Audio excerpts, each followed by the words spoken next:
The whole of September, I was wearing socks inside the house during fall. My first winter, I wore 3 tops, 2 turtleneck. This is serious. 1 normal jacket and another winter jacket with 2 socks and then a boot.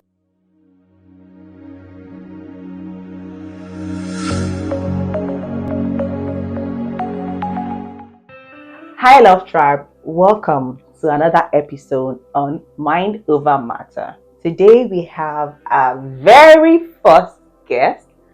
This guest is a very special guest and dear to my heart because she's my lovely longtime friend.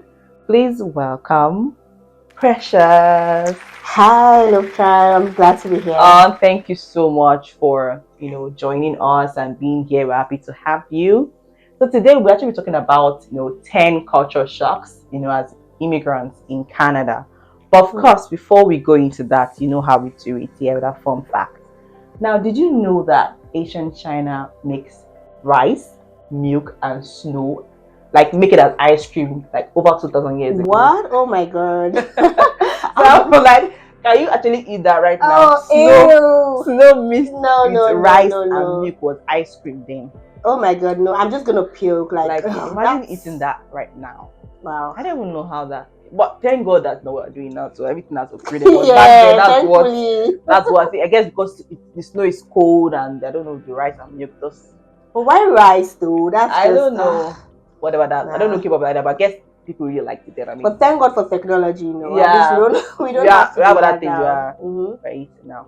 But yes, so down to today's topic: 10 culture shocks as new immigrants in Canada. So number 1, individualism. Like over here, people mind their business. 100%. Back home, everybody's in your business for sure. Like something's happening next door, or this is that always coming to, and like people will check up on you, in Nigeria. But here you can be in your house. Your neighbor might even see the person or like talk to the person. Yeah. Besides hello or never say anything. Yeah, true. I do remember like in my former apartment, I had a neighbor that like I literally never saw till I moved out. Wow. Like ever.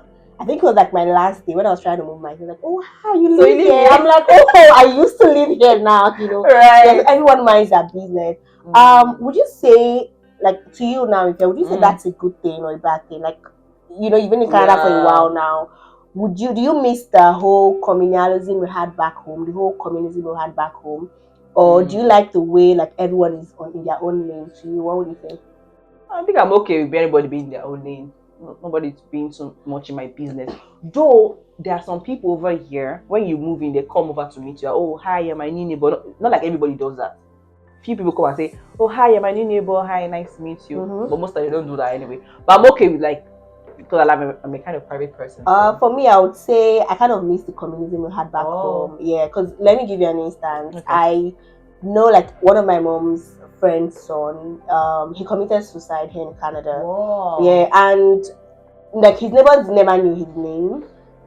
His neighbors never knew. He committed suicide out of like depression and stuff. But because he wasn't talking to anybody, his neighbor he was locked up in his room till I think it was like day 3 or day 4. Wow. That was when some people had to like inform the authorities. But if it was back home, I'm not saying we don't have like suicidal thoughts and depression back home, but I would say because of this communism, somehow like if your neighbor hasn't seen you like 2 3 days, guy, how far, where are you, and all of those things, try to check up on you. Same thing for raising kids. I'm not a mom yet, but like I do have a very close niece, so I kind of could understand because back home, raising children was kind of a communal thing as well. When your kids are doing something bad, let's say you've gone to work, someone comes and says, we saw Zoe doing this and all that, But here, like nobody freaking cares, right? So that part I would miss that part. Yeah. Yes, definitely, because that place, everybody is always in your business. And so yes, I agree with that part. True. And second thing I would also say I've noticed in Canada is the timeliness. Oh my god. No African time. No African time at all. Once they give you a time, if it's 8 a.m., you better be there by 8 a.m. There's nothing like you coming 8:30, 9 a.m. and all that. You can just really at first it's a struggle, right? Because when I first came, I remember having like a doctor's appointment and they gave me 9 a.m. and I was like, I'll just get it by 10. I mean, Yeah, I just right. because in my head 9 a.m. is 10 a.m. Mm-hmm. Bro, I got it by 10. They're like, oh, I'm so sorry, you can't see the doctor. And then not just that, they told me that if I miss an appointment again, they're gonna charge my credit card. I was like, how? On top of me, I'm not getting the service, so why are you charging me? So yeah. Time. I mean, over here, you're doing wedding. They say wedding is for 2. Yeah. Like, party start by 5 o'clock. Get up by 5. After you get there, they've already claimed the chair. So like when they give you time here, it's very. But in Nigeria, they say 2 o'clock. Now 6 they make. Yeah. So when you're coming to Canada, you have to know that you just have to unlearn, relearn. I swear. A lot of time. Though amongst ourselves, like if you are doing a Nigerian thing, we will still come back. When it's their own thing, they don't like. After 10 minutes, they get an appointment. You're more than 10 minutes late. Just know that you're having late fee. Like $50 or $40, depends on the company. So and it's so crazy that it goes down to even hair vendors. I remember when I first came to Canada and my sister went somewhere to make her hair. And then when she was leaving, she was rushing. I'm like, calm down. She told you to come by 12 p.m. So why you? She's like, no. You don't understand. When I come back, I'll tell you. Because we got there late. She paid a $30 late fee for someone to braid her hair, and the girl was like, it's a $30 non-refundable. We came 30 minutes late. 30 minutes. Yes, and that's it. So I'm like, what? In Nigeria, I won't go make it. On after they come, I go so me. I'm telling you. Because it's me, but so these are things that you learn when you get here. That's not the same like back home. And number 3, I would say food flavor. More their food here, bro. I don't even understand. It's as if maybe there's no taste, there's no pepper. Because I did I'm just going to show later on where I spoke about childbirth in Canada and also in Nigeria, and I was talking about the food in the hospital. After delivery, they brought food for me. I don't know if it was supposed to be chicken. I don't know if it was it's not fried, maybe it was half boiled. I was just like, wow, what is this? I just want to give me bread, right? So their food here, I've eaten that food before. It's really bland. Like, I think they don't use a lot of spices. Yes. It's just, especially when you're just coming from Nigeria, where we like pepper, we like Maggi, we like a lot of seasoning. Spices, but their food is so bland. Like, you won't even really feel even the color self, like I remember the first time I ate like their rice here. I think one of those mall foods. Oh my god! I'm like, what is this? Like, I couldn't really feel the taste and everything. I missed it so much. But the good thing is, eventually your taste bud begins to adjust. Because now, if you go to a restaurant, it might not be so horrible. Or like a Canadian restaurant or a Canadian restaurant now. It might not be as horrible as when you first came. Like, when you're first coming from Nigeria, you're used to your father, the fried rice, jollof rice, all of those things, right? But when you stabilize the bit, eventually your taste will just adjust. But what I can advise, if you're a new immigrant, just get your own food stuff. That one is important, so you adjust. But I do like protein. That's like one meal. Oh, I've never actually had protein. Is it nice? Yeah. There's gravy with fries. But some of that food now, I think get your taste to adjust, because now during Thanksgiving they have like mashed potatoes with gravy, and actually very nice. Yeah. But initially it's like because before now I could never have mashed potatoes in like a Canadian restaurant. I'm like, what the hell is this? Because it's not something we eat back in Nigeria. But eventually your taste will just you're like everything's not pepper. Exactly. So what about you? What would you say? Oh my god, another culture shock I had. You don't even want to imagine. The weather. No one ever tells you about the weather in Canada. We see it on social media, like, Canada is cold. No, bro. It's as cold as you being in like ice bucket. It's that cold. The funny thing, so I landed in September, which is usually what we call fall here, right? It's not supposed to be so cold. It's not even the winter. Bro, from the airport, I was shivering. I remember getting to my sister's place. The whole of September, I was wearing socks inside the house during fall. I was that cold. So the cold weather is something you never prepare for. Like, I remember my first winter. So when you want to prepare for the cold, oh my god, my first winter, I wore 3 tops, 2 turtleneck. This is serious. 1 normal jacket and another winter jacket with 2 socks and then a boot. Like, the cold was messing with me so much. And the cold will be so crazy that you begin to have headache. Like your head will just start, banging, and you're like, what is going on? And the cold can be so bad that you just be angry. You'll be like, I want you. You're trying to go out and you have to wear so much. Like, I mean, back in Nigeria, just wear your slippers and go to where you're going so to. But here, you have to stressful. over-dress. Even the jackets, they say there's winter jackets in Nigeria. It's not winter jackets At all. don't bother to buy it from Nigeria because it's fall jackets. Thank you for mentioning that. That's one mistake I made when I was coming. I bought like 3 jackets from Lagos. Yeah, it was winter jacket. Oh my god, that jacket did nothing. It's called I was still really cold. I had to buy a jacket from here. So that jacket is just for like, if you're landing in September or October, then it's still okay. But you see, if you're landing in December, January, February, it's crazy. Nobody ever prepares you for the cold. And I don't know if it happens to you, like when it's so cold and you like try to like touch something, does it shock you? Yeah. It does, like what they say, static or something. Yeah, like once you just touch like a wall or something, or like keys, maybe you're trying to get to your car, you just bought something from the store, then it just shocks you. I remember one day my AirPods fell. I tried to pick my AirPods from the floor. I just screamed like, oh my god, what's going on? So no one ever really prepares you can't really prepare someone can stay, but until you come, you understand what it's like. So I like when parents come during the come and feel it, because I'm in Nigeria, it's hot. Come and experience something very different. Like, it's beautiful, but we experience like the cold is cold most part of the year, because from September down to April we only have like 3 months where the weather is summer. Yeah, after summer. So that's why people are so happy during summer. Your mood just lightens up. Can wear your shorts. See me.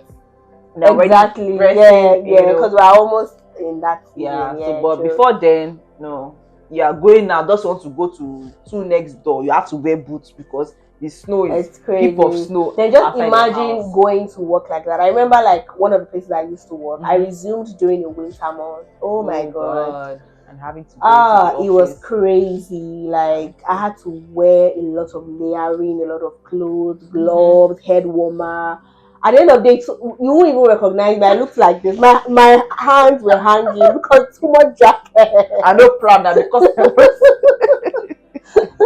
that trend was. I swear. I know proud. That's not Oh my god, it's so funny. Yeah. So at number 5, I would say parenting styles.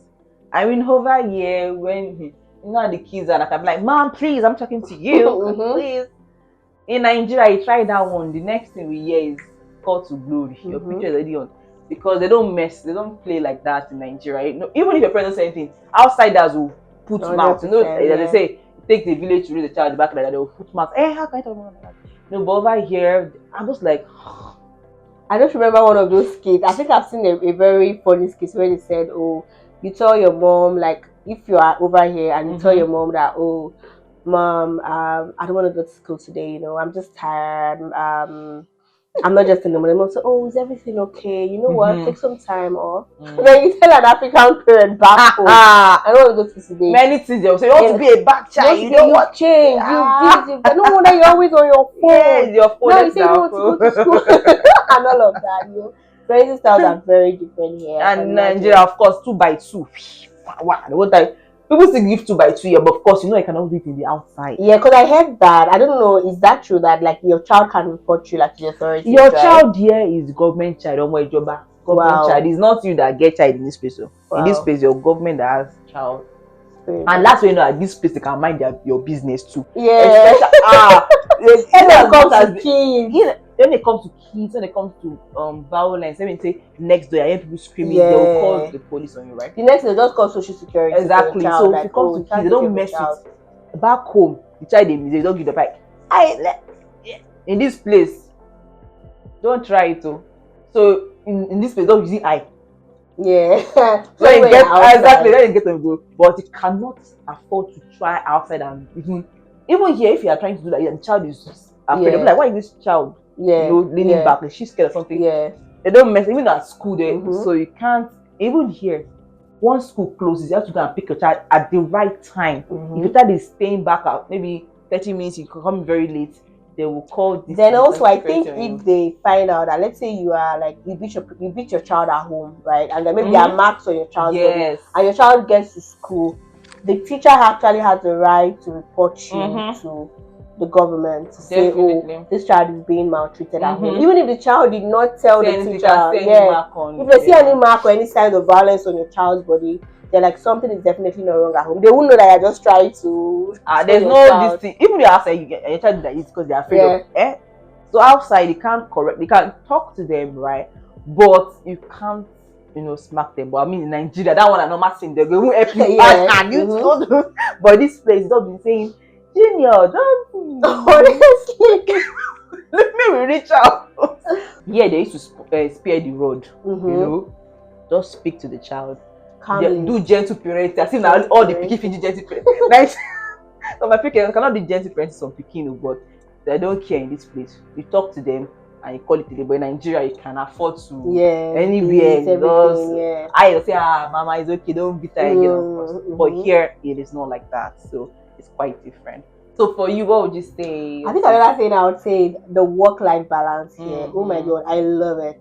I love it. Go like so much. Like the respect. If it's public holiday, you want to take PTO, that's paid time off, sick leave, they respect it.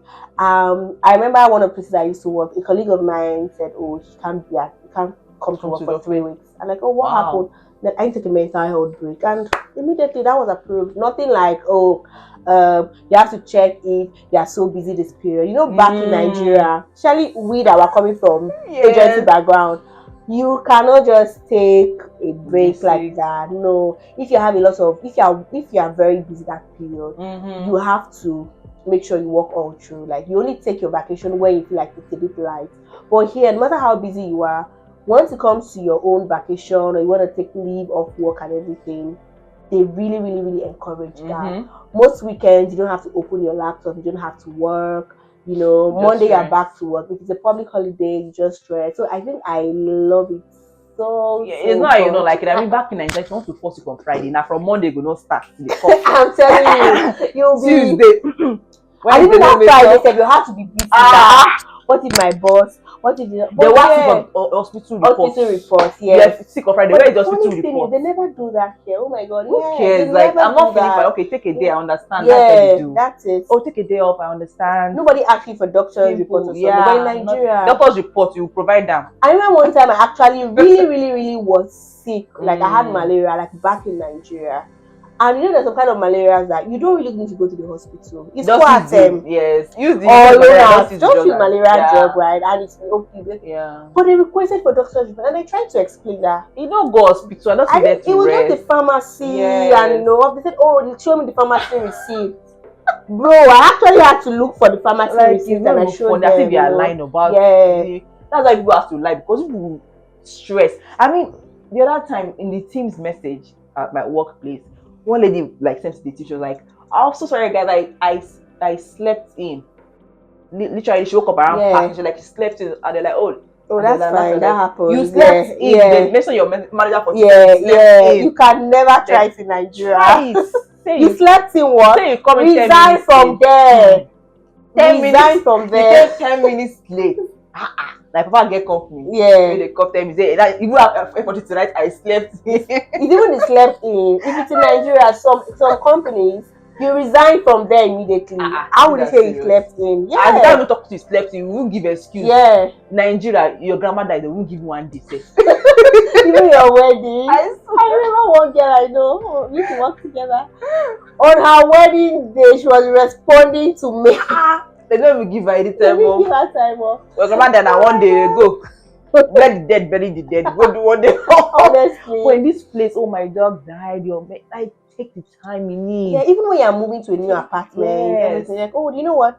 Take 1 day. Just take 1 day. You don't even have to take it from your leave days. Just take 1 day and move into your apartment. They have personal day here. Besides sick leave vacation, they have personal day because you need some days off, right? They allow you so there's no need to even be lying say you're not sick, because there are days that you can just take time off. You can take half just really encourage that work-life balance so much. Even here, if person give birth, the wife give birth, the husband has paternity leave 6 weeks. I don't think we have paternity leave back where in Nigeria. If maternity leave are 3 months for Nigeria, you want to get paternity. Where you want to get paternity leave? It's true. Maybe they do that. Maybe 2 days or 3 days. Maybe I think they have 2 or 3 days. Maybe 2 or 3 days for them. for the husband, Yeah, for the woman, husband, 3 months. 3 months only. I said, I was like 3 months, Three maybe so months. small. Even you as a woman, as your body fully recovered, you know. So but over here you can do up to 18 months, a year. Then the child goes to school. Yeah, right? so that's another culture shock I had. Like the work-life balance. Like you don't, you know, in Nigeria, like when you, for instance, when you're interviewing for a role in Nigeria, you tell them that, oh, I love to work more overtime. I love to work weekends. I like to work here.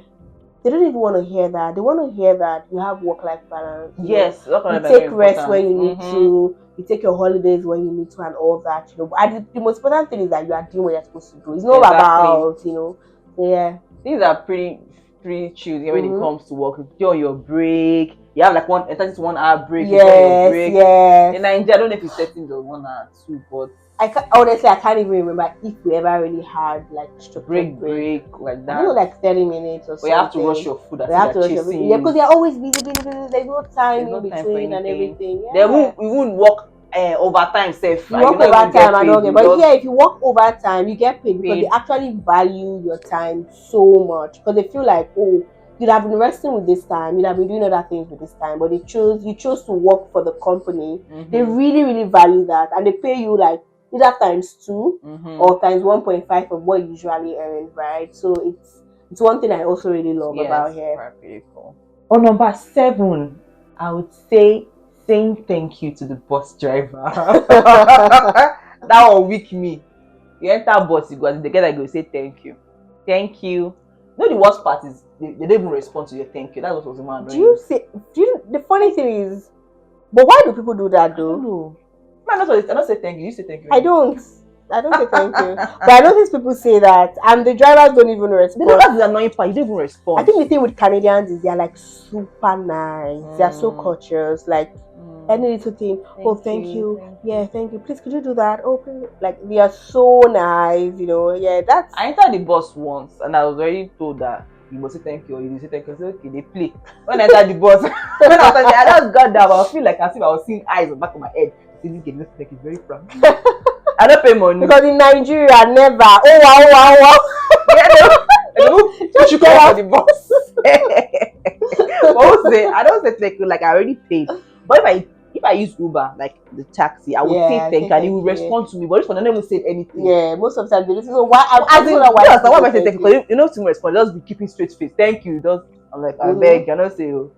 I beg. So you have experience, but you don't say thank you. I don't say. I actually don't say that. I've seen people say thank you, and I used to wonder like, why they say thank you? Thank you. Because the drivers don't even respond. But they are so nice and everything. I think another culture shock I had when I first came was how we just call everybody by their first name. The time I was at work, right? We're having, I think it was the cafeteria. I went to eat. Now there was a bit of queue because that Wednesdays they serve 90 something like the CEO. I said like the CEO of this company was right at my back. Yeah. He was on the queue. Like I was like, bro, he stayed there till his turn came my way. And I was like, Nigeria, like, it can never happen. When I clear road, I don't know if you saw that video on Instagram where someone posted Joel Austin. They saw Joel Austin in Walmart. That's like a pastor that controls billions of Christians, that has like congregation of billions of Christians back in America, and he was queuing in Walmart to buy veggies, and then this Nigerian someone like, hello sir, sir, what are you doing, sir? Like he was shocked because that would never happen. I was shocked, like the simplicity is crazy.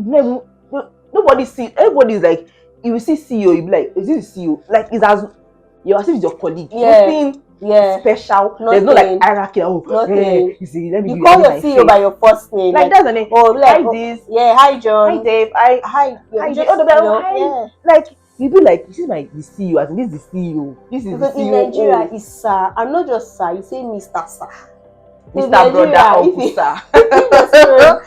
If they come, they walk over like no. You see his Amos. You say Mr. Amos, sir.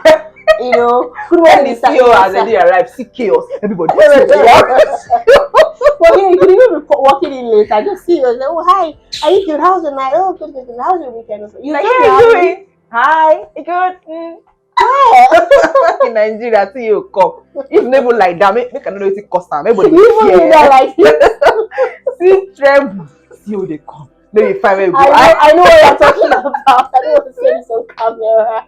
Everybody know what I'm talking about. Fun fact, before I used to work in the same place one time in our lives. So I'm sure that's what she's referencing. And please, I'm not a party to this conversation on camera. Everybody go there, but that has to be that same couple. Everybody, there are many couples that just happen. But you'll be very stunned.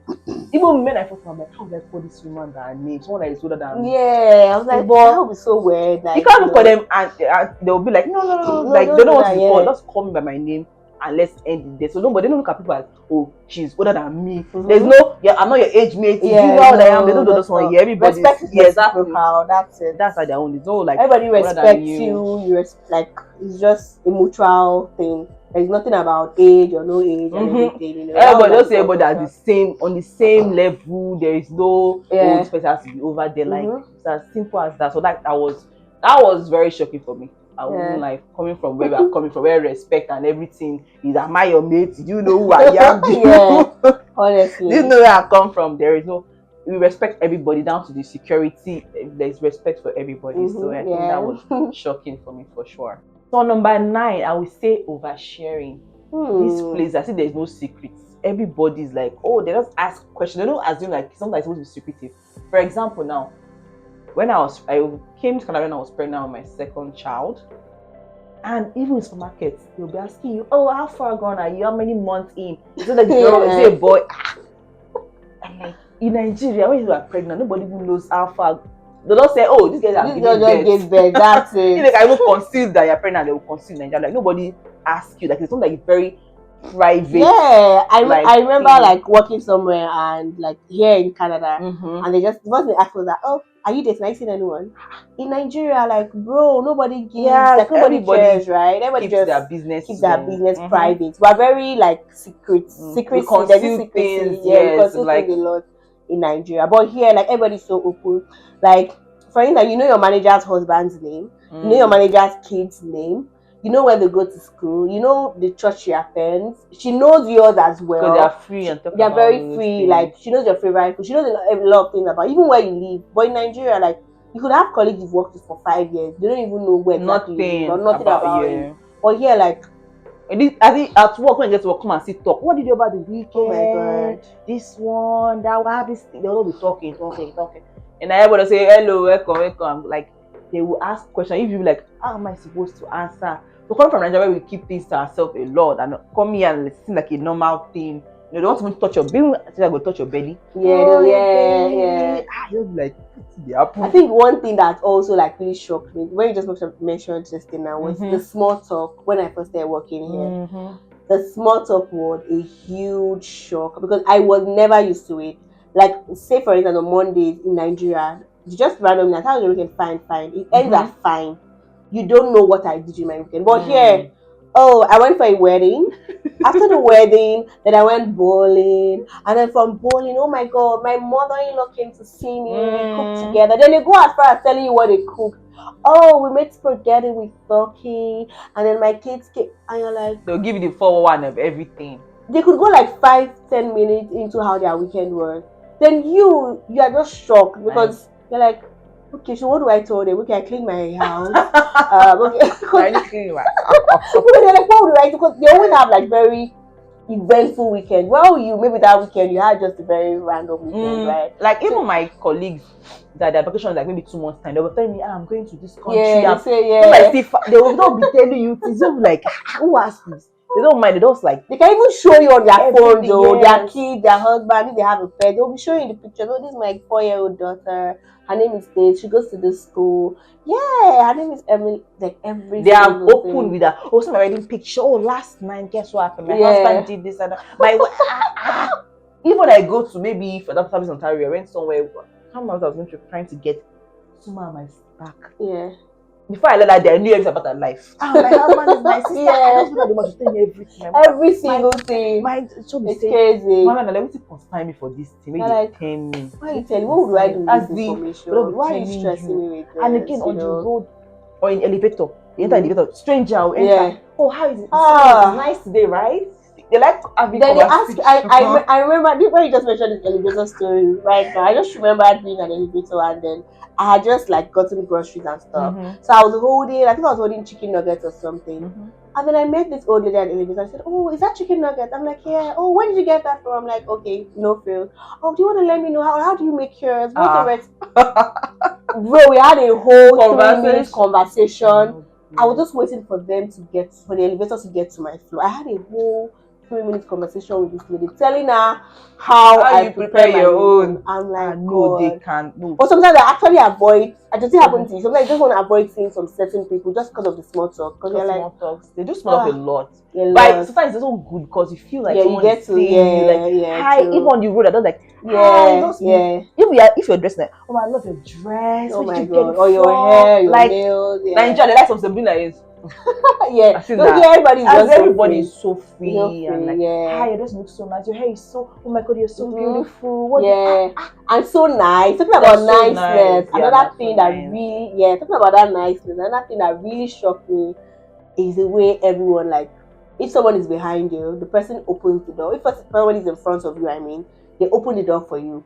So take for instance, you are in a mall, like in a mall, and there's a door, and then the person in front of you leaves the door open for, like, literally opens the door for you, and then you say thank you. Then you hold the door for the next person as well. Like, that really shocked me. I know. Even I won't do it now because when they say, this I do it. I'll help you. The come look and see you just close the just courtesy. They're very cautious. Yeah, very, very cautious. And I love that about Canadians, especially. They're like really cautious. I love that so much about them. Yeah. In Nigeria, don't jam it for. They can't even give the door behind you. Especially if you live in Lagos, Nigeria. Everybody vex or Monday morning they para. We're always angry. Like, we're always angry. Why would I open the door for you? In fact, I'm slamming the door behind you. Why would I open the door for you? You better. When are you fighting for boss? Wait, Monday morning. Oh my god, I'm waking up angry. I don't miss that commute to work. Because you're going to work. You wake up from 6 o'clock. When work with my 8:30, because you have to enter bus and traffic. Everybody is just. You don't even wake up by 6. You leave the house by 6. You're waking up by 5. You leave by 6, get up by 8. But over here, the bus system is very good, and it's so planned. Yes.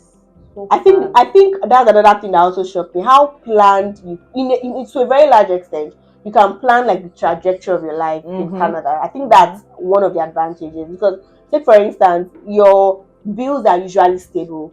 If you are paying $5 for your rent, it's $5 at least for the next 1 year. Yes. If you are paying $2 for your share, like it's so you can plan it. Yes. Same thing for the bus system. You can plan, okay, I'll leave my house by 7. You can see it on the map. You can see it on the map the time, even if you don't get to work by 8, maybe 5 minutes interval, but never more than 5-10 minutes, right? That is unless it's during the weather, very strong weather time ready. But you can see everything, like everything is open to you, that you can plan yourself accordingly. Get to work, or you're using the train. Walk so fast, so everything is like pretty straightforward and quite easy. You know, you won't miss the traffic. But in Nigeria, you want to just go for so that it's just 10 minutes, you use like 1 hour. You have an appointment by 12. You start by 8 o'clock. 8 a.m. I start. Where I'm going to Ireland, I was saying in a way. I go see. Honestly, don't try that. But like, oh my god, we can say at least over 20, cultural shocks, but we'll just be saying 10 today. I really had fun with today's topic. Thank you for joining us. It was so fun. So then we'll be going down to our rapid fire question. Stay tuned.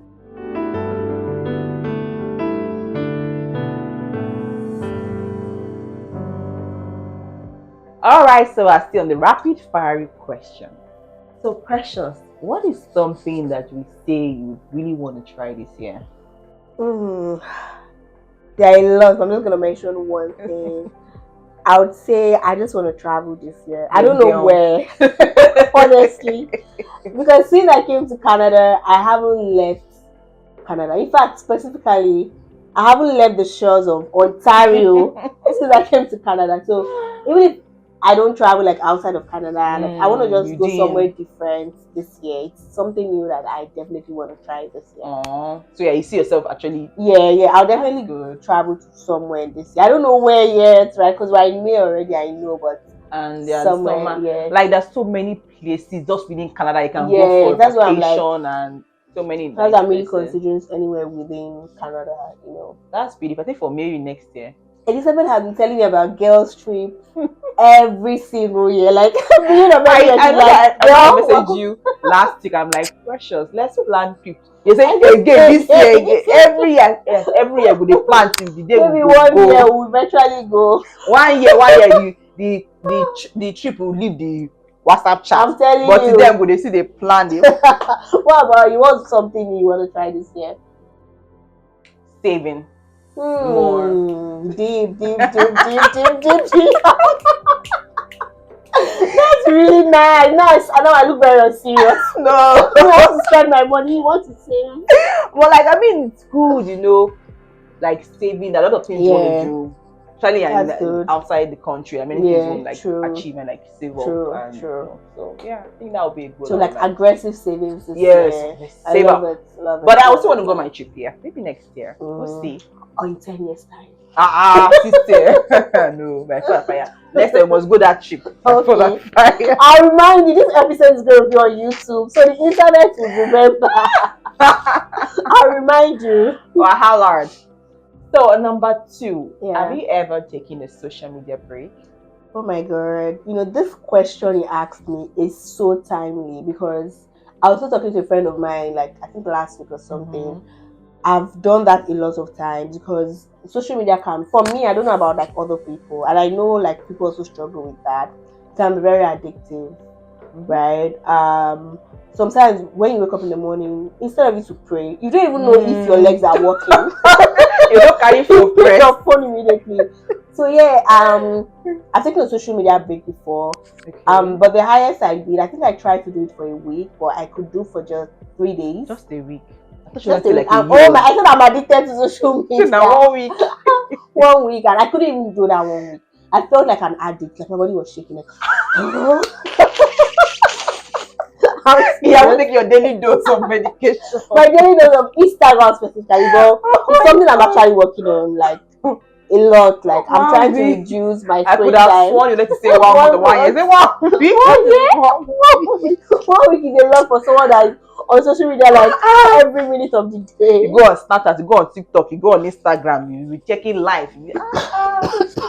I think for me, I've not really gone on a social media break. I don't think so. Like, I'm not really always on social media like that. Maybe I noticed. Yeah, few times I put off my phone for like days, so you can't reach out to me. Oh really? Yes. Why do you do that? Just to be away from my phone or from people too. I'll just take out time. How often do you do that? Once in 3 months, or when enter my head, my phone is not be dead. So would you do it for like a day or two, or like how does that week? I do it for like a week. So anybody that's going to reach me is through my husband. If you are concerned, but you will not be able to reach me. So sometimes my friends that are concerned, like reach my mama, like, oh, she just like phone is off or she's taking time, and I'll get back to you. Oh, that's good. And sometimes I could be nice and say, oh, I'm going off for a while, so you're not worried. So they're not worried. And sometimes it's just I just put up the phone like I planned it. Yeah, sometimes it's just, but that's good because it helps. Like just being when you go off social media, you can think and do many things with your life that I agree. You see, we're laughing about the 3 days, but I'm not gonna lie to you. That 3 days, the things I was able to I wanted to do 1 week, but I ended up doing 3 days, right? So the 3 days, the things I was able to achieve, it might sound very small, but for someone like me that I kind of feel like it's something I'm working on, right? That 3 days, I was able to do a lot of other things offline. I was able to connect more with my friends and family. I was able to study my Bible more. I was able to study hardcover Bible, not trying to go on my phone and everything, able to write down prayer points and able to even really plan for the year and all that. So I try to always do that beginning of every year, say January, just a couple of days, right? Yeah. But I wish I can do your one. Actually, 1 month. No, 1 week. 1 week.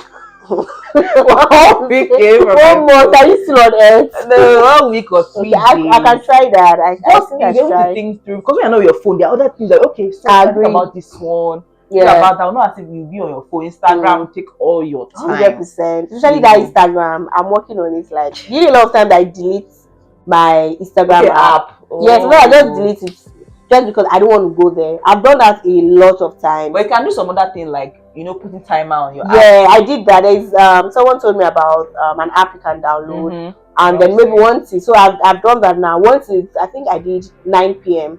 Once it's 9 p.m. you don't see me on IG. My IG doesn't open. My TikTok, my Snapchat doesn't open. So 9 p.m. I just spend it like doing other things. You get. Then once it's also from 7 a.m. to I think 9 a.m. to I can't open any of those apps. So like 9 a.m. every day. So that just kind of limits time. But that's a very I think it's good because it's like 1 hour screen time or 2 hours screen time. Then you can find out you can do a lot of things, other things with your life, achieve the goals you want to achieve. But follow will allow you to that's our parents to say every time phone. That's true. So, yes, I do agree with that. Thank you so much. Thank you guys, Love Tribe, for staying true to the end of this episode. You know, you can put like in your comment section, let us know, you know, the cultural shocks that you've had as an immigrant in your country, if you're in Canada or another country. Let us know in the comment section. And if you are yet to be part of the Love Tribe, make sure you subscribe. Also like and share with your friends. I'll see you on the next episode.